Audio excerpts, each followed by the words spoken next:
Hi everyone, it's Evangeline here at eTrailer, and today we'll be taking a look at our Inno Roof Rack system. This is going to be a kit that I put together for our 2021 GMC Acadia, which involves the Inno Aero Crossbars as well as the Inno through feet. This is going to be the low profile version of the through feet crossbars. We'll take a look at all of its different stats, different measurements, different features, and focus on our vehicle here. This is what I consider one of the nicest looking low profile, not so much overhang roof rack systems that we can find for the GMC Acadia. So you have all the good features, you got great weight capacity, we have the through feet, we have integrated locks, but this one is a little extra special because look at how nice and sleek it looks on our vehicle. If you're wanting to carry different accessories like a roof basket, a roof box, kayaks, or even roof-mounted bike racks, you're gonna need a roof rack system. Well, that's where something like this comes in handy. We'll talk about things like overhang and see what makes this one different from the other kits that fit your vehicle.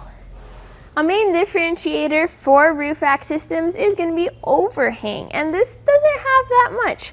So if someone wants something that looks sleek and almost from the factory, you don't want that much overhang because it doesn't take up that much space beside your vehicle.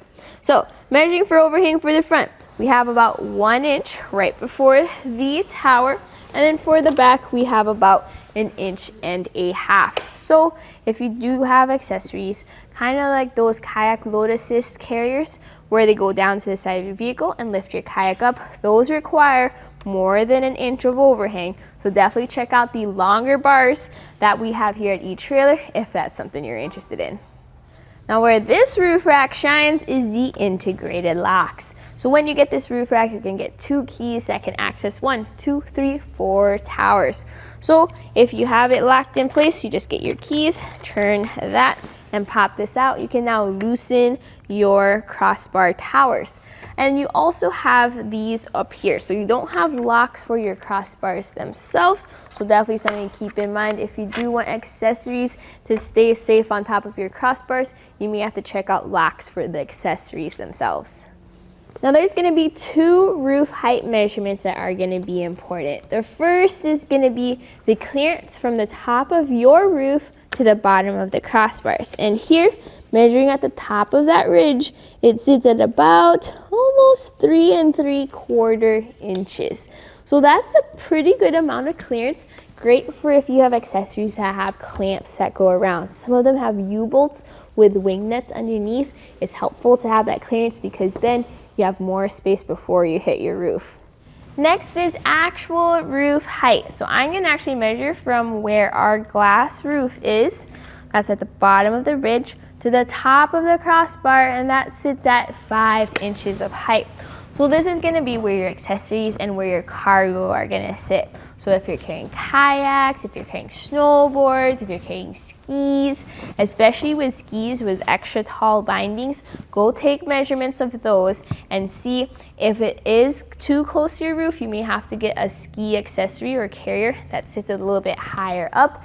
This has a pretty good clearance though.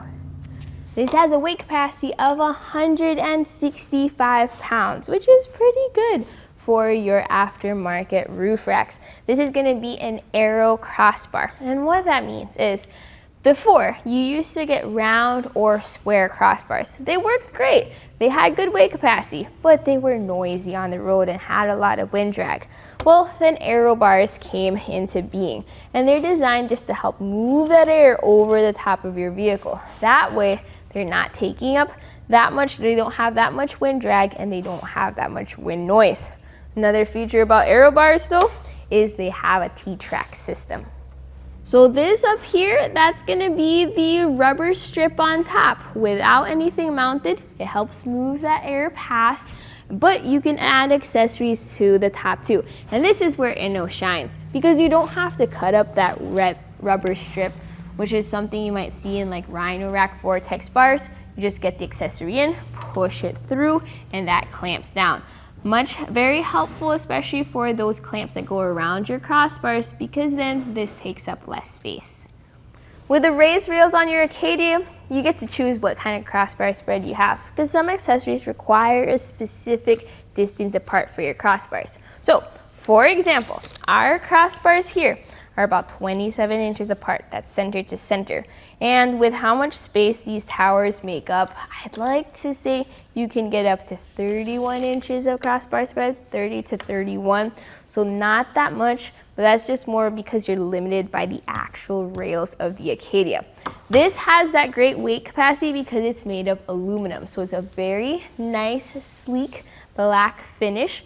It looks really good with the end caps on our crossbars. Everything works together, so it's both practical and stylish. When you do get your Inno Roof Rack, it's gonna include everything you need to install it. Although I do recommend watching this video too, just to guide you through that process. But there's some other things that I also recommend adding on. So you are gonna get these keys. Those are gonna access your towers. You have nice levers, so you don't need any tools to install things.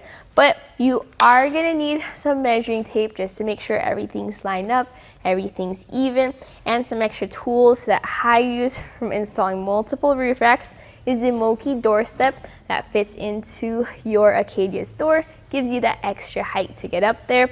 And also, go ahead and pick up a pair of straps here at etrailer.com. Very helpful for no matter what cargo you're carrying. Now, let's take a look at that install process. So the install process may seem a little tricky at first, but it's super duper quick. And that's what this video is for, to guide you through that process. I already installed the front crossbar. We get to install the second crossbar together. Just get your towers and your bars and line it up with the tray on the inside. So this is gonna go all the way up to the end. Don't worry about it popping out. There's a stopper at the end. So put the other tower on as well. With both towers on, you're then gonna have to get up onto your roof and then place the towers onto your raised rails. So those straps go around. Make sure you have the bars facing the right way. You want the tall portion facing the front of your vehicle and then the tapered portion facing away from your vehicle. Now let's get it all lined up. So this is gonna fit around your raised rail, and it's a tool-free install. So you just need to get that strap up and into the groove. We have large rails on our Arcadia, so you're gonna have to turn this knob all the way to the loosest point to get it up and secured, and then tighten it down on both sides. Before you completely tighten down your system though, let's talk about crossbar spread and overhang. So your vehicle has raised rails, which means you get to choose your crossbar spread. You also have some points on the inside which help you figure out, the possible place you can put them. So that's where I have it, right in the middle of those fixed points. So center to center, it sits at about 26 inches apart. Now you're also gonna have to make sure that it's an equal amount of length on each side. So measure for overhang, that's end of the tower to end of the bar, and if that's the same, that's when you can tighten it down. Once you've tightened everything down, and make sure to double check all 4 towers, you're then gonna put the end caps on. So there's gonna be 2 end caps. One is gonna be for the tower itself. That just pops in. Make sure to lock it because that's the only way it's gonna get secured. And then there's gonna be the shiny end caps for your crossbars. Those pop in and those don't lock. There we go. Once all 4 end caps for your crossbars and your towers are engaged and tightened down, that's it for the install. You can now load this up with all kinds of cargo and accessories and hit the road.